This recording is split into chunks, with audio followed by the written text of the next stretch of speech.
ஓம் சாய்ராம். பரிமளாக்காவுடைய மிராக்கல்ல போன வீடியோல நான் சொல்லியிருந்தேன், அவங்க 4 வேளை ஆரத்தி பாபாவுக்கு கடைபிடிக்கிறாங்க அப்படின்னும், கால்ல சுடுதண்ணி விழுந்தது. அது சுடுதண்ணி இல்ல, சுடு ஆயில். கால்ல சூடான எண்ணெய் விழுந்தது. அதனால அவங்களுக்கு எந்த காயமும் ஏற்படல. ஏன்னா அந்த காயத்தை முழுக்கவும் பாபா தன் மேல எடுத்துக்கிட்டாரு. 4 வேளை ஆரத்தியும் 4 பிரசாதத்தையும் வீட்டுல செஞ்சு படைக்கிற பரிமளாக்காவுக்கு திடீர்னு நாகாசாய் கோயிலுக்கு போயிட்டு வந்ததும் ஷீர்டி போற வாய்ப்பு கிடைக்குது. ஷீர்டி போறோம் அப்படிங்கிற சந்தோஷத்துல 4 வேளை ஆரத்தியையும் நம்ம அட்டன் பண்ணணும் அப்படின்னு 4 வேளை ஆரத்திக்கும் 4 விதமான பிரசாதத்தை செஞ்சு வீட்டுல இருந்து கிளம்பி போறாங்க. அப்படி ஷீரடி போனதுக்கு அப்புறம் அவங்களுக்கு என்னென்ன மிராக்கல் நடந்தது அப்படிங்கறத பார்க்கலாமா? வணக்கம், இது சகலமும் சாய்பாபா.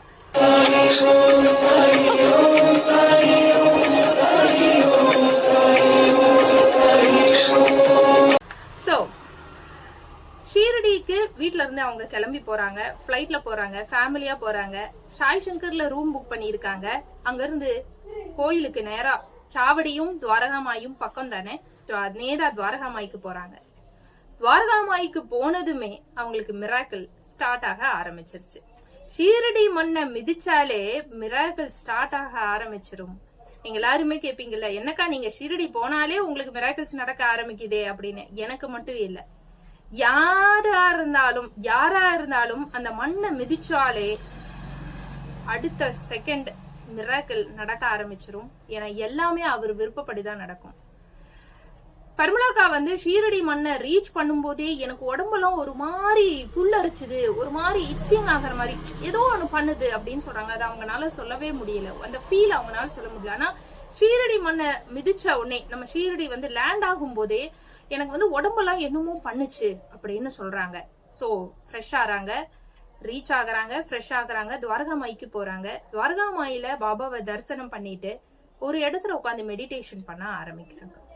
மெடிடேஷன் பண்ணி ரொம்ப நேரம் கண்ணை மூடி பாபாவை உணர்றாங்க. பாபாவை கண் மூடி தியானிக்கும் போது கண் விழிச்சு பாக்குறாங்க. அவங்க கையில அதிசயமா ஒரு ஸ்வீட் இருக்கு, மஞ்சள் கலர்ல ஒரு பேடா இவங்க கையில இருக்காமாங்க. அது எப்படி வந்தது அப்படின்னு அவங்களுக்கு தெரியவே இல்லை அப்படிங்கிறாங்க. பட் இதுக்கு பின்னாடி ஒரு சம்பவம் இருக்கு. என்ன அப்படின்னா, இவங்க ஸ்வீட் விரதம் இருந்திருக்காங்க இல்லையா, ஸ்வீட் சாப்பிடறது இல்ல அப்படின்னு 2-3 மாசமா விரதம் இருந்திருக்காங்க. துவாரகாமாயில உட்காந்து இவங்க கண்ணு மூடி தியானம் பண்ணிக்கிட்டு இருக்கும் போது யாரோ ஒருத்தங்க கையில ஸ்வீட்டை பிரசாதமா துவாரகாமாய்க்குள்ள எல்லாருக்கும் வழங்கிட்டு இருந்திருக்காங்க. இவங்க டர்ன் வரும்போது அந்த ஸ்வீட்டை இவங்களுக்கு கொடுக்க வந்திருக்காங்க. ஆனா இவங்க தியானத்துல இருந்ததுனால கண் விழிச்சு பாக்கல. இவங்க கண் விழிச்சு பாக்காததுனால அவங்க அப்படியே போயிருந்திருக்கலாம், கொடுக்காமலே போயிருந்திருக்கலாம் இல்லையா. ஆனா இவங்க தியானம் பண்ணும்போது இவங்க கையிலேயே அந்த ஸ்வீட்டை வச்சுட்டு, இவங்க மடியில ஸ்வீட்டை வச்சுட்டு அவங்க போயிட்டாங்கிறாங்க. இத இவங்க பையன் பாத்துக்கிட்டு இருந்திருக்காரு. சோ கண் விழிச்சு பார்த்தா போனதும் பாபா இவங்க கையிலேயே ஒரு ஸ்வீட்டை கொடுத்து உன் விரதத்தை முடி அப்படின்னு சொல்லி அந்த விரதத்தை, ஸ்வீட் விரதத்தை முடிச்சு வச்சிருக்காரு. அப்ப நீங்க நினைச்சு பாருங்க, அந்த கொடுத்த பர்சன் வேற யாரும் இல்ல, பாபா தான். துவாரகாமாயில உட்காந்து பாபாவை நினைச்சு தியானிச்சு கண் மூடி தியானம் பண்ணும்போது சாக்ஷாத் பாபாவே கையில பிரசாதத்தை கொடுத்துட்டு போயிட்டாங்க. சந்தோஷமா அந்த பிரசாதத்தை அவங்க சாப்பிட்டுக்கிட்டாங்க. அடுத்தது ஆரத்திக்காக தான் ஒரு பிரசாத டப்பாவை எடுத்துக்கிட்டாங்க. ஆரத்தி அட்டன் பண்ண போயிருக்காங்க. ஷேஜ் ஆரத்தின்னு நினைக்கிறேன். ஷேஜ் ஆரத்திக்கு எந்த ஆரத்திக்குமே நம்ம எந்த பிரசாதம் கொண்டு போனாலும் என்ன பண்ணுவாங்கன்னா, நான் நிறைய வீடியோல சொல்லியிருக்கேன், பிரசாதத்தை வாங்கி பாபாவுடைய காலடியில வச்சு கொஞ்சத்தை எடுத்து வச்சிருவாங்க, மிச்சத்தை டப்பாவோட திருப்பி நமக்கு கொடுத்துருவாங்க, நம்ம அங்க எல்லாத்துக்கும் வழங்கலாம். சோ இவங்களுக்கு ஒரு ஆசை என்ன அப்படின்னா, நான் கொண்டு வந்த இந்த பிரசாத டப்பாவை முதல்ல நான் கொண்டு வர்ற பிரசாத டப்பா இது, நான் சமாதி மந்திருக்குள்ள கொண்டு வர்றேன், நான் கொண்டு வர்ற இந்த டப்பாவை நீங்க எனக்கு திருப்பி கொடுக்க கூடாது பாபா அப்படின்னு வேண்டிக்கிறாங்க. இவங்களுக்கு அந்த பாக்ஸ திருப்பி வாங்குறதுல விருப்பம் இல்ல.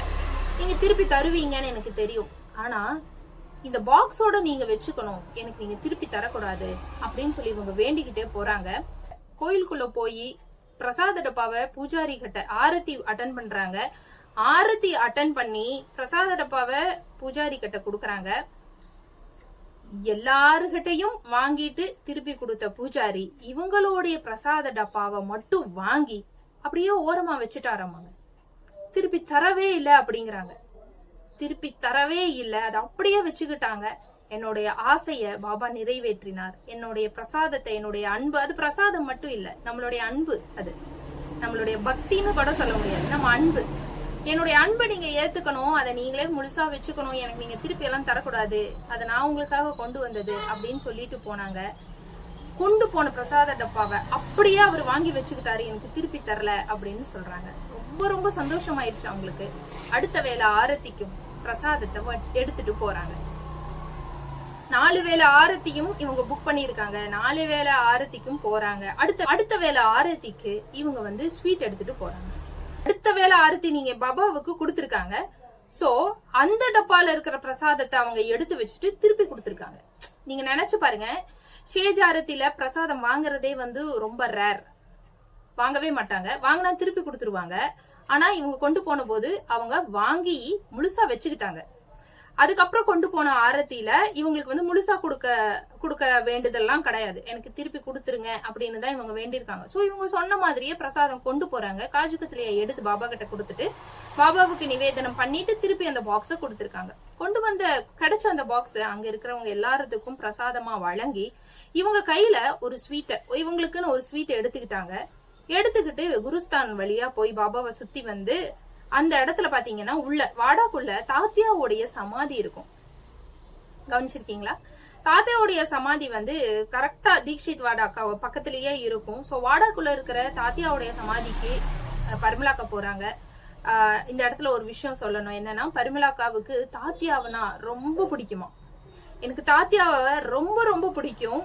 சோ தாத்தியாவுடைய சமாதி பார்த்தோன்னே எனக்கு ரொம்ப உள்ள முருகிருச்சு. நான் நேரா போனேன், தாத்தியாவுடைய சமாதிக்கு பக்கத்துல உட்கார்ந்தேன், மண்டி போட்டு உட்கார்ந்தேன். கொஞ்ச நேரம் அந்த இடத்துலயும் கண் மூடி தியானம் பண்ணணும் அப்படின்னு எனக்கு சொல்லுச்சு, ஆசையா இருந்தது. சோ நான் கண்ணை மூடி தியானம் பண்ணேன். கையில ஒரு ஸ்வீட் வச்சிருந்தேன்ல, அது நான் கையில கொண்டு வந்த அந்த காஜு கத்திலிய சமாதி மேல வச்சுட்டேன். அது தாத்தியாவுக்கு சமர்ப்பணம் பண்ணேன். சமர்ப்பணம் பண்ணிட்டு அந்த இடத்துல உட்காந்து நான் கண்ணை மூடி தியானம் பண்ணேன். கண்ணை மூடி தியானம் பண்ணும்போதே எனக்கு உள்ளார ஒரு ஆசை அப்படின்னாங்க. என்னன்னா, நம்ம கண் விழிச்சு பார்க்கும்போது இந்த இடத்துல இந்த ஸ்வீட் இல்லாம இருந்தா எப்படி இருக்கும் அப்படின்னு இவங்க நினைச்சிருக்காங்க. கண்ணை மூடி தியானமும் பண்ணிருக்காங்க. நீங்க நினைச்சு பாருங்க, தியானம் பண்ணி கண் விழிச்சு பார்த்தா அவங்களுக்கு மிகப்பெரிய ஷாக்கிங்கா இருந்தது. என்னன்னா, கண் விழிச்சு பார்த்தா இவங்க எந்த இடத்துல ஸ்வீட்டை வச்சாங்களோ அந்த இடத்துல ஸ்வீட் இல்லையாமாங்க, காணவே காணோங்கிறாங்க. யார் வந்து எடுத்தா, எப்படி எடுத்தா, என்ன ஆச்சு அப்படின்னு தெரியல.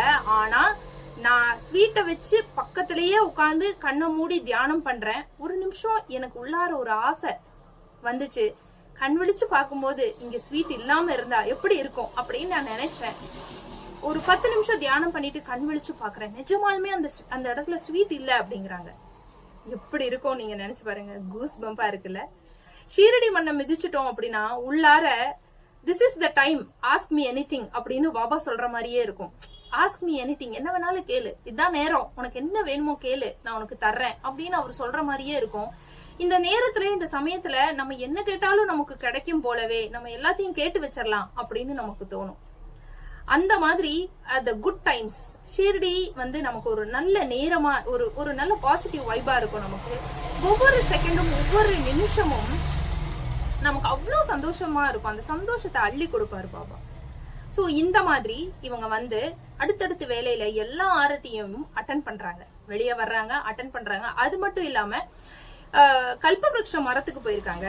நம்ம சொன்ன எல்லா இடத்துக்குமே, நான் வந்து போன விளாக்ல காட்டினேன் இல்லையா, அது அந்த எல்லா இடத்துக்கும் இவங்க போயிட்டு வந்திருக்காங்க. ஒரு ரவுண்ட் ஃபுல்லா பாத்திருக்காங்க. அதாவது லக்ஷ்மிபாய் ஷிண்டே, அப்புறம் மஹல்சாபதி அவர்களுடைய வீட்டுக்கு போயிருக்காங்க, தாத்தியா, அப்புறம் வந்து அண்ட் பாய்சாமாவோடைய வீடு, கல்பவருஷ மரம், கண்டோபா கோயில் சொல்லிட்டு அந்த இடத்துல எதையுமே அவங்க விட்டு வைக்கல. எல்லாத்தையும் நான் பாத்துட்டேன் ஒரே ஸ்ட்ரோக்ல அப்படிங்கிறாங்க. அவங்க 5 நாள் தங்கியிருக்காங்க ஷீரடியில. 5 நாள் தங்கியிருக்காங்க. 5 நாள் தங்க யாருக்குங்க பாக்கியம் கிடைக்கும்? எல்லாருக்கும் கிடைக்காது. பாபா எத்தனை நாள் நாம தங்கணும்னு அவர் பிரியப்படுறாரோ அவ்வளவு நாள் தான் நம்ம ஷீரடியில இருக்க முடியும். நீங்களே இருக்கணும்னு பிரியப்பட்டாலும் இருக்க முடியாது. அவர் போன்னு சொன்னா போய் தான் ஆகணும். ஆனா பரிமளாக்காவுக்கு 5 நாள் தங்குற பாக்கியம் கிடைச்சது. 5 நாள் அவங்க தங்கியிருக்காங்க. எல்லா இடத்தையும் கவர் பண்ணிருக்காங்க. ஹோட்டல் சுவாமி மெட்ராஸ்ல இருந்து நம்ம வீடியோஸ்ல நம்மளுடைய vlogல எந்தெந்த இடத்தையெல்லாம் நான் வந்து பார்க்கலாம், ஷீரடி போனா எந்தெந்த இடத்த பார்க்கலாம் அப்படின்னு நான் காட்டியிருந்தேனோ ஹோட்டல் சுவாமி மெட்ராஸுக்கு போய் பாபாவுடைய கால் அமுத்தி இருக்காங்க. பைஜமா வீட்டுக்கு போயிருக்காங்க, தாத்தியா வீட்டுக்கு போயிருக்காங்க, மகசாபதி அவர்களுடைய வீடு, கல்பவருஷ மரம், கண்டோபா கோயில் அப்படின்னு சொல்லி அவங்க எந்த இடத்தையுமே விட்டு வைக்கல. யாருமே இவ்வளவு தூரம் ஒரே ஸ்ட்ரோக்ல இப்படி பார்க்காத இடம், அதாவது நான் கூட பார்க்காத இடத்தையெல்லாம் இவங்க பார்த்துட்டு வந்திருக்காங்க. அப்ப யாருமே இவ்வளவு தூரம் ஒரே ஸ்ட்ரோக்ல எல்லா இடத்தையும் கவர் பண்ற பாக்கியம் எல்லாருக்கும் கிடைக்காது. ஒரு இடத்துக்கு போவாங்க, இன்னொரு இடத்துக்கு போக முடியாம போகும் இல்லையா? அப்ப ஆனா பரிமளாக்காவுக்கு ஒரே விசிட்ல எல்லா இடத்தையுமே பாக்குற பாக்கியம் கிடைச்சது. இவங்க எதெல்லாம் பார்க்கணும்னு ஆசைப்பட்டாங்களோ அதுக்கு மேலேயே ஒரு சில பல இடங்கள் எல்லாம் போய் எல்லாத்தையும் நான் கண் கூட பாத்துட்டு வந்தேன். எல்லா இடத்துலயும் இன்னும் போட்டோஸ் எடுத்தேன். இப்படி ஒரு அழகான மெமரிஸ வந்து எனக்கு என் பையனும் பாபாவும் கிரியேட் பண்ணி கொடுத்தாங்க. இது ஒரு வாழ்க்கையில மறக்கவே முடியாத ஒரு மெமரிஸ் அப்படின்னு சொல்றாங்க. சோ இந்த மாதிரி 4 வேளை ஆரத்திக்கும் இவங்க தன்னுடைய கையால பிரசாதம் செஞ்சு கொண்டு போனாங்க இல்லையா? அது முதல் நாளைக்கு மட்டும்தான். முதல் நாள்ல 4 வேளை ஆரத்தி அட்டன் பண்றாங்க. 4 வேளை ஆரத்திக்கும் தன் கையால செஞ்ச பிரசாதத்தை கொடுத்து முடிஞ்சிருது, தீந்துருது. ஆனா அதுக்கப்புறம் அவங்க 4 நாள் தங்கி இருந்தாங்கல்ல, அந்த 4 நாளும் அவங்க ஆரத்தி அட்டன் பண்ணேன்னு சொன்னாங்க. ஆனா அந்த ஒவ்வொரு ஆரத்திக்கும் ஷீரடியிலேயே ஏதோ ஒண்ணு வாங்கிக்கிட்டாங்க, உள்ள கொண்டு போய் கொடுப்பாங்களாம். இப்படி 4 வேளை ஆரத்தியில எந்த ஆரத்தியையும் அவங்க ஷீரடியிலையும் மிஸ் பண்ணல. அண்ட் 4 வேளை ஆரத்திக்கும் பாபாவுக்கு பிரசாதமா படைக்கவும் அவங்க மிஸ் பண்ணவே இல்லை. எல்லாத்தையும் வாங்கி உள்ள கொண்டு போய் கொடுத்து பாபாவை பாத்துட்டு இருக்காங்க. அப்படி நான் சொன்னேன் இல்லையா, இந்த எல்லா இடத்தையும் பாத்துட்டாங்க. அப்புறம் வேற எங்க போலாம் அப்படின்னு பார்த்தா ஷீரடியில ஒரு முக்கியமான இடம் இருக்கு, சாய் தீர்த். தெரியும் இல்லையா? அது ஒரு மியூசியம் மாதிரி இருக்கும். ஷீரடியோட ரெப்ளிகா வந்து அங்க இருக்கும். அங்க அந்த கோயிலுக்கு இவங்க வந்து அந்த சாய் தீர்த்துக்கு போறாங்க. 600 ரூபாயோ என்னவோ பே பண்ணணும் பர் பர்சனுக்கு. இவங்க சாய் தீர்த்துக்கு போறாங்க. போற இடத்துல அந்த நேரம் தான் அவங்களுக்கு சூப்பரான ஒரு மிராக்கல் நடந்ததுங்க. லைஃப்ல யாருக்கும் இப்படி கிடைச்சிருக்குமா, இப்படி ஒரு பாக்கியம் கிடைச்சிருக்குமான்னு எனக்கு தெரியல. ஆனா பரிமளாக்காவுக்கு கிடைச்சது. என்னன்னு கேளுங்க. கோயிலுக்கு சாய் தீர்த்துக்கு போறாங்க. அவங்க போன நேரம் கரெக்டான வேலையில ஒருத்தர் பாபா மாதிரியே வேஷம் போட்டு கொடை பிடிச்சுக்கிட்டு ஊர்வலமா வருவாரு. நீங்க எல்லாரும் நிறைய வீடியோஸ்ல பாத்திருப்பீங்க. நான் நெக்ஸ்ட் டைம் போனா ஷூட் பண்ணி காட்டுறேன். இவங்க கரெக்டா சாய் தீர்த்துக்குள்ள என்ட்ரு ஆகுறாங்க. அங்க பாபா ஊர்வலமா கிளம்பி ஆப்போசிட்ல வர்றாரு. இவங்களுக்கு பயங்கர சந்தோஷம். இவங்க என்ன பண்றாங்கன்னா ஓடி போய் பாபாவுடைய காலில் விழுகிறாங்க.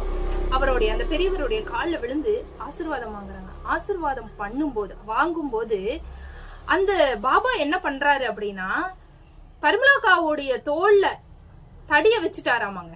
அந்த தடிய வச்சவரு எடுக்கவே மாட்டேங்கிறாராமாங்க. இவங்களும் தடி எடுத்தா எந்திரிக்கலாம் அப்படின்னு காலில் விழுந்தவங்க அவர் எடுக்கவே இல்லை அப்படிங்கறதுனால இவங்களும் எந்திரிக்கவே இல்லை அப்படிங்கிறாங்க. எந்திரிக்காம நான் காலிலேயே விழுந்திருந்தேன். ஒரு கட்டத்துக்கு மேல அவர் ஆசீர்வாதம் பண்ணி அந்த தடியை எடுத்தாரு. அதுக்கப்புறம் தான் நான் எந்திரிச்சு பார்த்தா என் கணவருடைய தோல்ல கை போட்டு நின்னுகிட்டு இருக்காரு அப்படின்னு சொல்றாங்க. கணவர் தோல்ல கை போட்டு ரொம்ப இயல்பா ரொம்ப இதுவா எங்ககிட்ட பேசுறாரு, பழகுறாரு. எனக்கு ரொம்ப ஆச்சரியமா சந்தோஷமா இருந்தது. பாபா கிட்டயே பேசுற மாதிரி இருந்தது. திடீர்னு அந்த பாபா என்ன சொன்னாரு அப்படின்னா, கால்ல செருப்பு போட்டிருக்கியே, போய் செருப்பு கழட்டிட்டு வா அப்படின்னு சொன்னாரு. பரிமளாக்கா ஓடி போய் செருப்பு கழட்டிட்டு வர்றாங்க. செருப்பு கழட்டிட்டு வந்த பரிமளாக்காவுக்கு ஒரு சூப்பரான ஒரு ஆசீர்வாதம்ங்க. என்ன, ஷீரடி தீர்த்துல சாய் தீர்த்துல வந்து ஷீரடியோட ரிப்ளிகாங்க அப்படியே இருக்கும். இவங்களுக்கு விஷயமே தெரியாது. சாய் தீர்த்துல மத்தியான ஆரத்தி, அதாவது 4 வேளை ஆரத்தியும் அங்கேயும் எடுப்பாங்க அப்படின்னு அவங்களுக்கு தெரியல. அவங்க போறாங்க. போற நேரம் ஆரத்தி, மத்தியான ஆரத்திக்கு ஏற்பாடு நடந்துகிட்டு இருக்கு. அங்க கேசட்டை போட்டாங்க, பிளே பண்றாங்க. அப்படியே ஆரத்தி தட்டை தூக்கி பரிமளாக்கா கையில கொடுத்து ஆரத்தி எடு அப்படின்னு சொல்லிருக்காரு பாபா. எப்படி இருக்கும் நீங்க நினைச்சு பாருங்க. கண்ணுல கண்ணீரோட அழுதுகிட்டே ஆரத்தி பாடி ஷீரடி மண்ணுல பாபாவுக்கு, ஷீரடி பாபாவுக்கு நான் அந்த இடத்துல நின்னு ஆரத்தி எடுத்தேன் அப்படின்னு சொல்லி மெய்சிலிருக்க அந்த சம்பவத்தை நம்ம கூட ஷேர் பண்ணாங்க.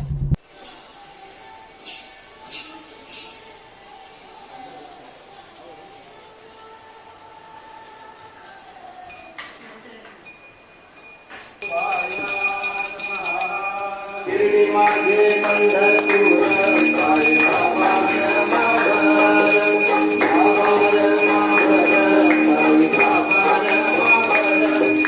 பாருங்க. இதுதான் பாபாவோடைய அனுகிரகம், பாபாவுடைய அருள் பரிபூர்ணமா இருக்கு அப்படிங்கறதுக்கு இது ஒண்ணுதான் சாட்சி. ஏன் அப்படின்னா, ஒரு சேவைய பாபாவுக்கு நீங்க தொடர்ந்து செஞ்சுக்கிட்டே இருந்தீங்கன்னு வைங்களேன், அது எங்க போனாலும் நிக்கவே நிக்காது. அந்த சேவைய நீங்க ஷீரடி மண்ணை மிதிச்சீங்கன்னா எப்படியும் அதை செய்ய வைப்பாரு. ஏன்னா நீங்க ஒண்ணு செஞ்சதுக்கான பலன் தான் அது. அது ஆசீர்வாதமா மாறி உங்களுக்கு திரும்பவும் வரும். 4 வேளை ஆரத்தி செஞ்சுக்கிட்டு இருந்த பரிமளாக்காவுக்கு ஷீரடி மண்ணுல சாய் தீர்த்துல அவ்வளவு பேர் அங்க வந்திருக்காங்க. நினைச்சு பாருங்க, கூட்டம் இருக்கு, அத்தனை பேர் அந்த இடத்த விசிட் பண்ண வந்திருக்காங்க. ஆனா யாரு கையிலயுமே கொடுக்காம பரிமளாக்கா கையில மட்டுமே அந்த ஆரத்தி தட்டை கொடுத்து நீ ஆரத்தி எடு அப்படின்னு சொல்லியிருக்காங்க. அப்படின்னா நம்ம செய்யற ஒவ்வொரு விஷயத்தையும் எந்த அளவுக்கு பாபா நோட் பண்ணிருப்பாரு நீங்க நினைச்சு பாருங்க. நீங்க எடுத்து வைக்கிற ஒரு சின்ன பொருளை இப்படி எடுத்து வைக்கிறீங்கன்னா அந்த எடுத்து வைக்கிற பொருளுக்கு உங்களுக்கு பலன் கிடைக்கும். பாபாவுக்கு எத்தனை வேணாலும் நீங்க சேவை செய்யலாம், எத்தனை வேணாலும் மெனக்கடலாம். நீங்க அளவுக்கு மெனக்கடுறீங்களோ மெனக்கடலுக்கான பலன் உங்களுக்கு கிடைக்கும் அப்படின்னு நான் நிறைய இடத்துல சொல்லியிருக்கேன். அப்படி ஒரு சூப்பரான ஒரு ஷீரடி பயணமா எனக்கு இந்த பயணம் அமைஞ்சது. ஒவ்வொரு நேரமும் ஒவ்வொரு நிமிஷமும் நான் பாபாவை உணர்ந்தேங்கிறாங்க. எனக்கு ஷீரடி மண்ல இறங்கி ஷீரடி போய் திரும்பி வர்ற வரைக்குமே என் கூட யாரும் நடந்து வர்ற மாதிரியே இருந்தது. யாரோ என் கூடவே வர்றாங்க, என் கைய புடிச்சுக்கிட்டே போறாங்க. நான் ஷீரடி மண்ல முதல்ல இருக்கிறேன் அப்படின்னு எனக்கு தோணவே இல்லை. ஏதோ பழக்கப்பட்ட ஒரு மண், ஏதோ பழக்கமான ஒரு இடத்துக்கு தான் நான் போறேன் அப்படின்னு அவங்களுக்கு தோணுது. யாரையுமே தெரியாது, பாஷை தெரியாது, எதுவும் தெரியாது. இதுதான் என்னுடைய முதல் பயணம். ஆனா நான் எல்லா இடத்தையும் கரெக்டா பார்த்தேன், விசிட் பண்ணேன். எல்லா இடத்துக்கும் என்னை இழுத்துட்டு போனாரு. இத போய் பாரு, அத போய் பாரு, அங்க இருக்கு நீ எல்லாத்தையும் ஓபன்ல வச்சிருந்தாரு. எல்லா இடத்தையும் போய் பார்த்தேன், விசிட் பண்ணேன், சந்தோஷப்பட்டேன். ஒவ்வொரு இடத்துலயும் ஒரு போட்டோ எடுத்துக்கிட்டேன். அது எல்லாத்தையும் ஒரு மெமரிஸா கலெக்ட் பண்ணிட்டு நான் ஷீரடியில இருந்து கிளம்பி வந்தேன். கிளம்பி வரும்போது எனக்கு மனசே இல்ல அப்படின்னு சொன்னாங்க. இது பாபா மேல அதீத அன்பு வச்சிருக்கிற எல்லாருக்குமே இது தோணும். ஷீரடி போனாலே திரும்பி வர மனசு வராது. ஷீரடி மண்ணு புதுசாவே தெரியாது, ஏதோ பழக்கப்பட்ட ஊர் மாதிரியே இருக்கும், பழக்கப்பட்ட மண் மாதிரி இருக்கும். ஏன்னா உண்மையிலேயே அவருக்கும் நமக்கும் ஏதோ ஒரு பூர்வ ஜென்ம பந்தம் இருக்கிறதுனாலதான் அந்த உணர்வுகள் நமக்கு திரும்பவும் மறுபிறவியில கிடைக்குது அப்படிங்கறது தான் உண்மை. இப்படி ஒரு அழகான ஒரு ஷீரடி பயணத்தை, இந்த அழகான அனுபவத்தை உங்க கூட ஷேர் பண்ணிக்கிட்டதுல எனக்கு ரொம்ப ரொம்ப சந்தோஷமா இருந்தது. பிடிச்சிருந்ததுன்னா மறக்காம வீடியோவுக்கு ஒரு லைக் பண்ணி சேனலை சப்ஸ்கிரைப் பண்ணிருங்க. மீண்டும் நம்ம இன்னொரு வீடியோல சந்திக்கலாம். நன்றி, வணக்கம், ஓம் சாய்ராம்.